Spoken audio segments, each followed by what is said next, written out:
Yesus Tuhan. Mari kita angkat suara kita. Kau batu karang yang teguh,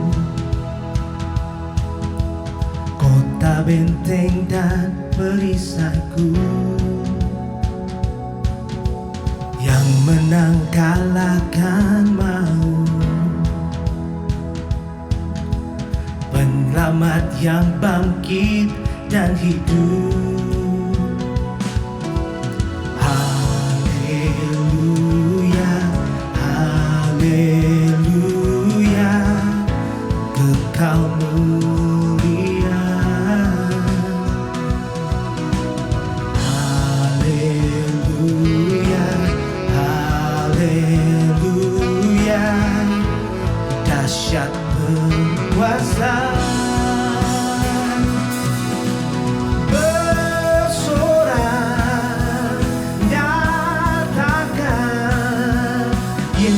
Kaulah Tuhan, Kau Raja pemenang. Bersorak, masyurkan, Yesus Kaulah Tuhan, Juru Selamat dunia.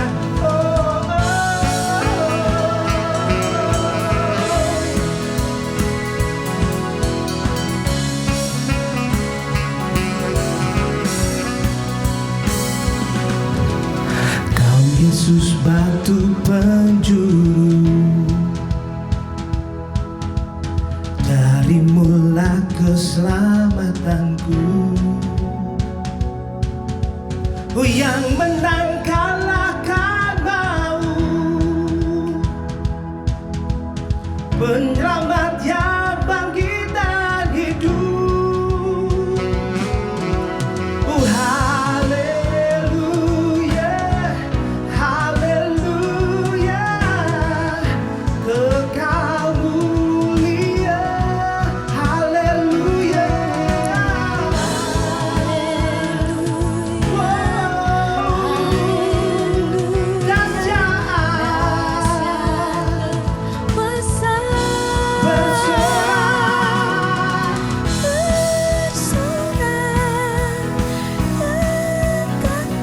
Yesus, Yesus, Kau Raja pemenang. Bersorak, masyurkan, Yesus Kaulah Tuhan, Juru Selamat dunia.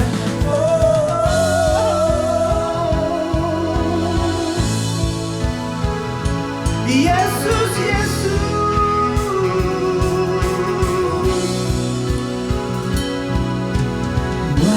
dan perkasa, megah dan berjaya. Yesus Tuhan, Yesus Tuhan, tempat perlindungan, tubuh pertahanan. Yesus Tuhan, Yesus Tuhan, bersorak,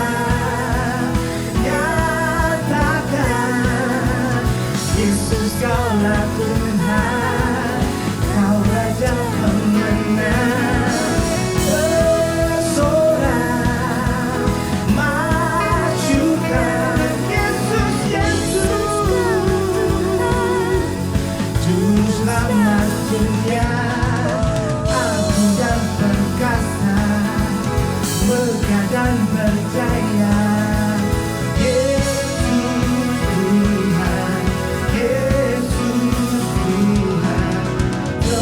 Perlindungan, tubuh pertahanan.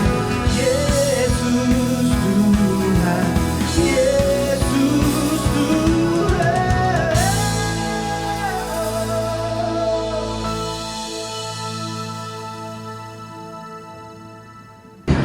Mari kita satu hati dalam doa. Terima kasih Tuhan untuk kami masih bisa beribadah di pagi hari ini. Buka mata hati pikiran kami Tuhan, agar kami bisa menerima firman yang disampaikan, dan biar semua yang menonton pada pagi hari ini tidak akan sama lagi Tuhan, karena firman Tuhan bertumbuh dan berbuah di dalam kehidupan mereka. Di dalam nama Yesus hamba-Mu berdoa dan mengucap syukur. Amin. Shalom saudara. Sekarang ini kita sedang masuk pada masa persiapan bagi anak Tuhan untuk kembali meriset hidup kita, untuk menjadi seperti apa yang Tuhan inginkan dalam hidup kita. Sekarang ini semuanya kita nggak bisa melakukan hal apapun secara bebas. Banyak protokol kesehatan yang harus kita lakukan kalau kita mau keluar rumah. Sekolah ditutup, semuanya harus home learning atau belajar dari rumah. Traveling juga sudah tidak mudah lagi seperti biasanya. Kita juga jadi mungkin banyak beli barang secara online, bahkan untuk keperluan rumah tangga. Banyak dari kita juga masih memilih untuk masak sendiri atau mendingan beli PO dari teman-teman yang homemade dibanding makan di restoran. Kita tahu hari-hari ini adalah tidak normal, tapi seperti kutipan dari pemerintah dikatakan bahwa kita berusaha berdamai dengan wabah yang di tengah kita, wabah COVID-19, menjadikan hal ini sebagai new normal kita atau kenormalan yang baru. Sebagai anak Tuhan, tentunya kita tahu bahwa cobaan yang akan kita lalui ini tidak akan melebihi kekuatan kita, dan kita harus terus berpengharapan akan masa depan yang Tuhan janjikan, yaitu rancangan damai sejahtera dan bukan kecelakaan, untuk mendatangkan kepada kita suatu masa depan yang penuh harapan. Untuk kita bisa terus menerima janji Tuhan, pastikan saudara untuk terus berada di jalurnya Tuhan dan terus berusaha untuk beribadah, terus mencari Tuhan. Melalui perjalanan bangsa Israel di padang pasir, awalnya Tuhan itu sedang mempersiapkan satu angkatan keluaran dari Mesir untuk memperoleh tanah perjanjian. Janji Tuhan kepada keturunan Abraham, Ishak dan Yakub adalah mereka akan menduduki tanah Kanaan, tanah berlimpah dengan susu dan madu. Belum lagi berkat yang akan diterima sebagai anak Tuhan kalau taat menjalankan perintahnya. Setelah bangsa Israel menerima perjanjian dengan Tuhan di Gunung Sinai, dia diberikan hukum Taurat dan ada tata cara untuk beribadah, dan kemudian mereka mulai berangkat menuju ke tanah perjanjian. Mereka sedang menuju ke garis Bardea. Jadi sebelum berangkat, Tuhan meminta Musa untuk menghitung semua laki-laki yang berusia 20 tahun ke atas dan yang sanggup berperang. Musa diminta untuk sensus penduduk. Sensus pertama tercatat 635.550 orang. Banyak sekali ya. Jadi tujuan sensus ini adalah untuk mengorganize atau mengatur umat Israel sesuai dengan sukunya. Jadi suatu bangsa dan bala tentara. Sensus ini menekankan bahwa setiap orang itu penting karena ambil bagian dengan tujuannya Tuhan. Untuk tiap-tiap suku sudah ada tugas dan bagiannya masing-masing. Sama seperti kita, Tuhan sudah mempercayakan kepada kita masing-masing sesuai dengan bagiannya sendiri-sendiri. Perjalanan yang awalnya menuju ke tanah perjanjian hanya butuh 11 hari menjadi 40 tahun. Sama seperti perjalanan hidup kita. Kalau kita tidak mau belajar dari cobaan, dari masalah yang terjadi dalam hidup kita yang membuat pribadi, membentuk karakter atau hubungan kita semakin baik dengan Tuhan, maka breakthrough atau terobosan yang terjadi dalam hidup kita bisa terjadi dalam 11 hari atau 40 tahun. Pilihan ada di tangan kita. Mau lebih cepat atau lebih lambat. Angkatan yang tadinya Tuhan persiapkan untuk masuk ke tanah perjanjian, angkatan yang akan menerima berkat Tuhan dalam kelimpahan, angkatan yang akan menduduki kota-kota, menjadi gagal. Angkatan ini kita tahu akhirnya mati di padang pasir dan tidak menerima janji Tuhan. Kenapa? Karena angkatan ini tidak berhasil dalam training ground atau pada waktu training atau latihan untuk mempersiapkan mereka untuk menduduki tanah perjanjian. Kita tahu melalui kitab bilangan, makanya bilangan itu berarti dihitung, lagi disensus. Jika satu angkatan gagal, Tuhan akan membangkitkan angkatan yang lain untuk memenuhi janji-janjinya dan untuk melaksanakan misinya Tuhan. Angkatan yang kedua kita tahu akhirnya yang mendapat warisan tanah perjanjian. Kenapa ini bisa terjadi? Mari kita belajar melalui perjalanan bangsa Israel di padang Mesir. apa yang membuat mereka tidak mendapatkan warisan yang seharusnya mereka dapatkan? Kita baca sama-sama di Bilangan 11 ayat 1. Pada suatu kali bangsa itu bersungut-sungut di hadapan Tuhan tentang nasib buruk mereka. Dan ketika Tuhan mendengarnya, bangkitlah murkanya.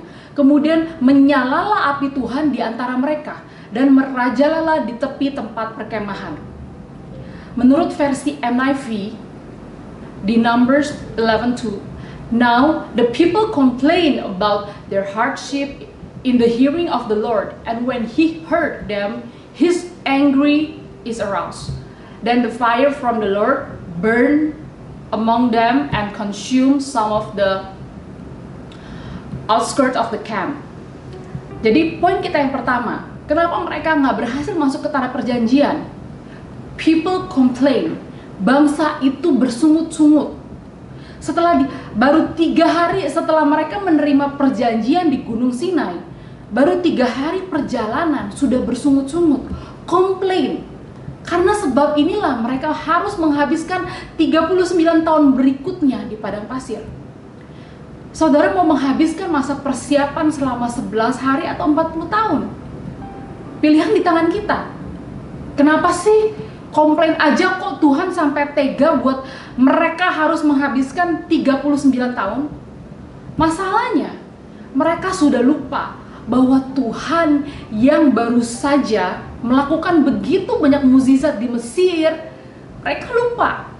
Dan mereka juga lupa bahwa penyediaan Tuhan itu selalu ada bagi mereka, walaupun di padang pasir. Tuhan menuntun mereka lewat tiang api, tiang awan, makan, minuman tersedia, tapi mereka komplain. Duh, hidup kita kok gak enak ya. Duh, mau makan ini itu gak bisa. Duh, hidup di Mesir dulu enak ya. Sampai mereka itu sempat halusinasi. Katanya di ayat yang 11 ayat ke-5, dulu kita makan ikan di Mesir kita nggak bayar apa-apa ya. Padahal dulu bangsa Israel berdoa kepada Tuhan untuk dibebaskan dari perbudakan. Berarti untuk mereka kalau mau makan ikan, mereka harus kerja rodi dulu. Sekarang sudah bebas, mau balik lagi ke Mesir. Karena mereka nggak percaya kepada Tuhan dan tidak mau menyerahkan masa depan mereka kepada Tuhan. Karenanya mereka tidak lulus masa persiapan atau di training ground untuk mereka masuk ke tanah perjanjian. People complain. Orang kalau ngumpul itu biasa suka nularin hal-hal yang negatif. Orang seperti apa yang saudara izinkan untuk berada di sekitar saudara, yang bisa membentuk saudara dan bahkan masa depan saudara, atau orang yang bagaimana? Karena kalau kita ngumpul dengan orang yang suka komplain, itu jahat di telinga Tuhan dan membangkitkan murka Tuhan. Coba cek, apakah kita bergaul dekat dengan orang seperti apa? Kita follow orang seperti apa di sosial media? Kita berkomunitas dengan orang seperti apa? Apakah mereka orang-orang yang membawa kita semakin dekat dengan Tuhan? Atau orang-orang yang membuat kita semakin mudah untuk komplain dengan keadaan kita? Orang yang bersungut-sungut itu berarti menular ya. Karena di sini dikatakan orang yang mengeluh, bersungut-sungut, komplain itu jahat di mata Tuhan. Dalam situasi seperti apapun, kita harus belajar untuk bersukacitalah senantiasa. Kita harus latih diri kita, lihat apa yang bagusnya, apa enaknya, ucap syukur. Jangan sampai karena kita komplain, kita mengeluh, mungkin kita bikin yang lain jadi ikut komplain. Misalnya, kita ngeluh sambil tanya, gaji kamu berapa sih? Pas dikasih tahu, kok gaji kamu itu kecil banget ya? Adik saya fresh graduate, dia bisa dapat gaji 2 kali lipat loh dari UMR. Kamu coba cek ke HR, bisa minta naik gaji gak? Kadang kita mungkin lagi ngeluh soal keadaan kita nggak jaga hati. Tapi pada saat itu orang yang kita ajak bicara, mungkin dia tuh sudah bahagia dengan hidupnya, dengan gajinya, dengan pekerjaannya. Tahu-tahu habis kita ngomong begitu, pulang-pulang dia stres dan dia mulai berasa kurang. Orang komplain atau bersungut-sungut adalah jahat di telinga Tuhan. Kita sebagai ciptaan Tuhan, seharusnya kita mendukung tujuannya Tuhan. Kita sebagai ciptaannya, seharusnya kita menyenangkan hati Tuhan. Misalnya, orang kalau menciptakan TV untuk membantu orang lain bisa melihat lebih luas, lebih jelas, lebih dekat mengenai dunia yang begitu luas. Jadi tujuannya untuk membantu. Kita harusnya menciptakan sesuatu untuk membantu Tuhan yang menciptakan kita. Orang bikin makanan enak supaya orang lain bisa cicipin makanan enak. Bayangkan, kalau kita melakukan yang jahat di telinga Tuhan, kita nggak sesuai dengan tujuan kita diciptakan. Poin yang kedua, His anger was aroused, atau bangkitlah murkanya, murka Tuhan.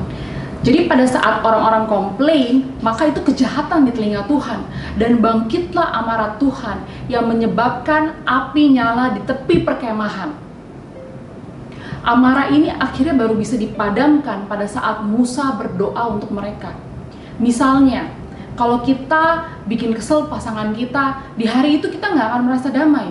Pada waktu kita lagi traveling, kalau ada teman atau tour guide yang bikin kesel, ini akan mengganggu keseluruhan perjalanan kita.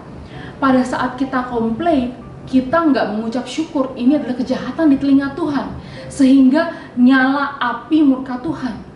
Kalau sampai nyala murka Tuhan hadir, apapun yang kita punya tidak akan bisa menyelamatkan kita.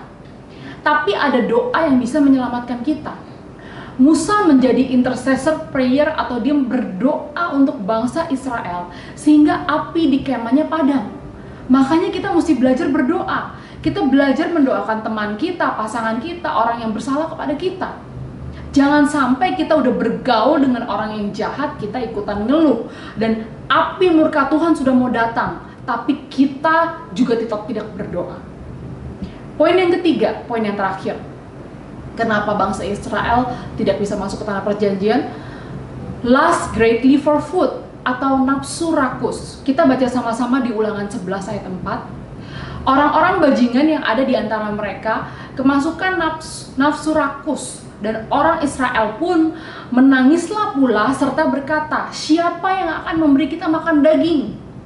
Jadi pada saat orang-orang ini mengeluh soal makanan, sebenarnya banyak dari mereka itu bukan orang Israel, tapi mereka ikut keluar dari Mesir. Kemungkinan mereka itu adalah mix, atau mereka nikah silang dengan orang Mesir.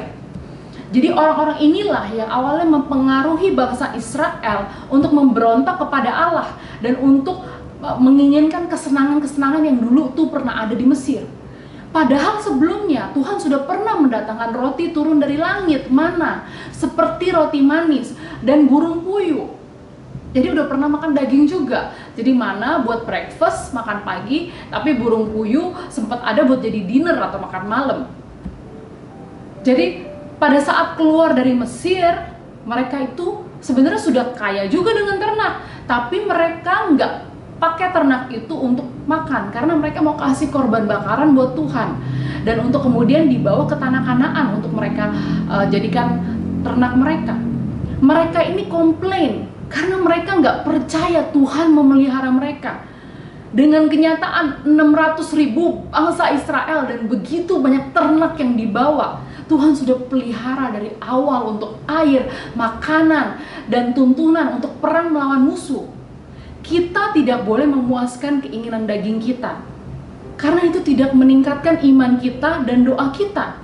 Baru beda 3 hari, mereka mulai komplain lagi sampai nangis. Mereka mau makan makanan yang dulu ada di Mesir. Nafsu rakus atau lust adalah ingin sekali atau nafsu akan sesuatu yang biasanya tidak bagus. Karena kita ingin sesuatu, kita nggak dapatkan, kita jadi berontak. Kita nggak puas. Parahnya, dengan keinginan atau nafsu rakus ini, biasanya apa yang kita inginkan itu tidak ada hubungannya dengan tujuan hidup Tuhan. Karena hal yang biasa kita mau sampai nafsu banget, biasanya bukan rencana Tuhan buat kita. Padahal hal yang kita mau itu mungkin hal-hal yang kecil, bukan hal-hal yang penting, tapi menyita begitu banyak waktu kita. Kita mungkin nafsu banyak hal. Kita mau ikut kelas ini, kelas itu, buat improvement kita mau semakin tahu banyak hal. Kita mungkin ngejar begitu banyak hal. Ada orang bilang katanya ada harta, tahta, wanita ya. Kita mengejar banyak hal, tapi kita nggak mau kenal Tuhan. Kita mau masuk surga, tapi kita nggak mau melakukan part kita atau bagian kita. Kita mau banyak hal, tapi kita nggak mau tahu hal-hal yang berhubungan dengan kerajaan surga. Ini aneh. Kita mau masuk surga, tapi kita nggak mau hal-hal yang berkaitan dengan surga. Kita jangan melatih diri kita lust atau nafsu pada sesuatu yang nggak bagus atau nggak tepat. Nafsu serakah. Mari belajar untuk berbagi, jangan hanya pikirkan diri sendiri. Dikatakan lust greatly for food, itu sebenarnya mereka sudah makan. Makanan sudah tersedia, tapi masih mencari yang lain. Tapi perasaannya masih kurang. Gak bisa lihat apa yang ada di depan, tapi masih coba idam-idamin makanan yang lain. Sebenarnya craving for food, kalau dalam konteks ayat ini, ada kata kemasukan nafsu rakus. Ketika orang mengeluh atau berbuat jahat di telinga Tuhan, ada celah yang dibuka, maka akan merasa gak cukup. Kalau melihat dari urutan ayat ini, ketika orang mengeluh jahat di telinga mata Tuhan, ada celah yang dibuka. Ketika lust, ketika nafsu untuk mau punya barang brand tertentu, atau harus makan di fine dining atau restoran tertentu, atau kita maunya promosi, kita maunya posisi pekerjaan harus di level tertentu, atau kita lust greatly, makanya ada kemasukan nafsu rakus. Ada kemasukan nafsu rakus. Kenapa bisa kemasukan nafsu rakus? Karena people complain. Berteman dengan orang yang salah bukan bikin kamu mengucap syukur, tapi kamu ikutan komplain. Kenapa bisa celah terbuka? Karena kamu komplain. Kenapa bisa kemasukan nafsu rakus? Karena kejahatan di telinga mata Tuhan. Ada nafsu serakah atau lust greatly for food. Mulailah berbagi, mulai punya kasih, jangan ngeluh. Syukurin apa yang ada di depan mata. Nafsu rakus itu biasanya bisa beli banyak hal, tapi bukan yang mereka butuhkan. Satu barang yang sama bisa beli beberapa warna. Jangan selalu memuaskan keinginan daging, karena apa yang diinginkan selalu tidak akan puas. Mereka sampai menangis-nangis sambil ingat-ingat masa lalu di Mesir. Padahal mereka nggak sadar bahwa kasih Tuhan begitu besar buat mereka. Tuhan bukan hanya melepaskan mereka dari perbudakan Mesir, menyediakan makanan, minuman, tapi setiap mereka berontak, Tuhan selalu terima mereka kembali. Jadi diberikan dan menyediakan makanan, minuman selama perjalanan di padang gurun. Bahkan pada saat mereka keluar dari Mesir, masih ada ternak dan harta benda yang mereka bawa keluar dari Mesir. Mereka sambil menangis teringat masa lalu di Mesir. Kenapa teringat dengan masa lalu? Kita hidup di masa sekarang. Apa yang kita tabur di masa sekarang kan kita tuai di masa depan. Kalau kita suka ingat-ingat masa lalu, kita nggak bisa ucap syukur. Jadilah angkatan yang lulus uji, yang bisa menerima janji Tuhan. Mungkin beberapa dari kita sedang berasa kita berada di padang gurun. Kita punya masalah di hubungan kita, di pekerjaan kita, atau kita khawatir akan masa depan kita. Pikirkanlah hal yang baik dan jangan komplain. Tetap percaya dan serahkanlah masa depanmu kepada Tuhan. Jangan buka celah dengan komplain dan kemasukan nafsu rakus. Mari kita satu dalam doa. Terima kasih Tuhan untuk kasih-Mu yang tidak pernah putus Tuhan dalam hidup kami. Kami mau lulus uji dalam setiap persiapan untuk kami bisa menerima janji Tuhan dalam hidup kami. Hamba-Mu berdoa agar kami bisa tetap setia dan kami bisa menjaga setiap perkataan, pikiran, perbuatan kami Tuhan. Mampukan kami menjadi anak-anak-Mu yang selalu menyenangkan hati-Mu. Di dalam nama Yesus kami berdoa dan mengucap syukur. Amin. Happy Sunday. God bless.